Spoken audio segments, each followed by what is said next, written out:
राजा अहशुवेरुस अपने सिंहासन पर राजसी ढंग से बैठे हैं, जो शक्ति और अधिकार की साक्षात तस्वीर है। एक आवाज घोषणा करती है, महारानी वाष्ती को बुलाया गया है, लेकिन वह आने से इनकार करती है। राजा अहश्वेरुस का चेहरा गुस्से से लाल हो गया। वे गरजते हुए बोले, मैं गुस्से में हूं, रानी को उसके पद से हटा दो। शहर के जीवंत कोलाहल के बीच मोर्दकै ने तत्काल खुलासा किया, हामान ने सभी यहूदियों को मारने की योजना बनाई है। एस्थर भयभीत होकर चिल्लाती है, डरी हुई, हम क्या करने वाले हैं? मोर्दकै की निगाहें तेज हो जाती हैं। उसकी आवाज में आशा की एक झलक दिखाई देती है, क्योंकि वह आग्रह करता है, शायद तुम्हें रानी के पद पर इसी क्षण के लिए ऊंचा किया गया है, ताकि तुम अपने लोगों की रक्षा कर सको।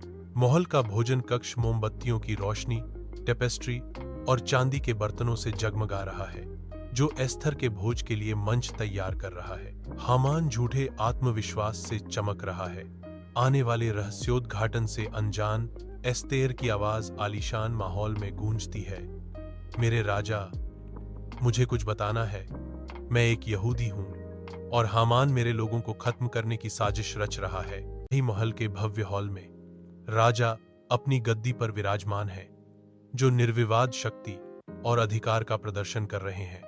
उसके सामने एस्थर खड़ी है। उसकी मुद्रा विनम्रता और अटूट साहस का एक नाजुक संतुलन है। राजा की दृष्टि नरम हो जाती है।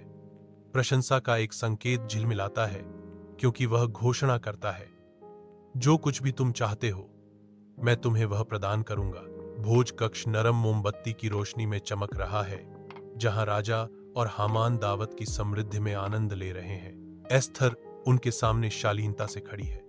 उसकी शांति उसके चारों ओर की भव्यता के बिल्कुल विपरीत है। एस्थेर की आवाज दावत के बीच में गूंजती है, महाराज, एक और भोज है जिसमें मैं आपको और हामान को आमंत्रित करना चाहती हूं। भोज में एस्थेर की आवाज कांपती है जब वह घोषणा करती है, महाराज, मैं एक यहूदी हूं और हामान मेरे लोगों को मारने की योजना बना रहा है। राजा का क्रोध फूट पड़ता है। उसका चेहरा गुस्से से विकृत हो जाता है, क्योंकि वह आदेश देता है, हामान को उसी फांसी पर लटकाओ जो उसने मोर्दकै के लिए तैयार की थी।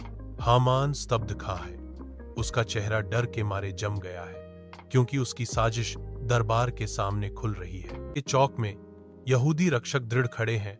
तलवारें और ढालें चमक रही हैं, जो मंडराते खतरे को चुनौती देने के लिए तैयार हैं। राजा का फरमान गूंजता है, उनके धार्मिक रुख को मंजूरी देता है, क्योंकि वे हामान की नफरत की लहर के खिलाफ टकराते हैं। अटल साहस के साथ यहूदी लोग विजयी होते हैं। उनकी एकता और बहादुरी मुक्त चौक में गूंजती है।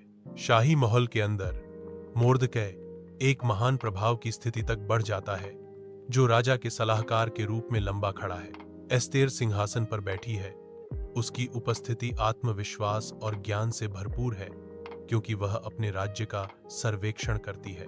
हवा शक्ति और न्याय से भरी है, जो मोर्दकै और एस्तेर की राज्य में स्मारकीय भूमिकाओं को दर्शाती है।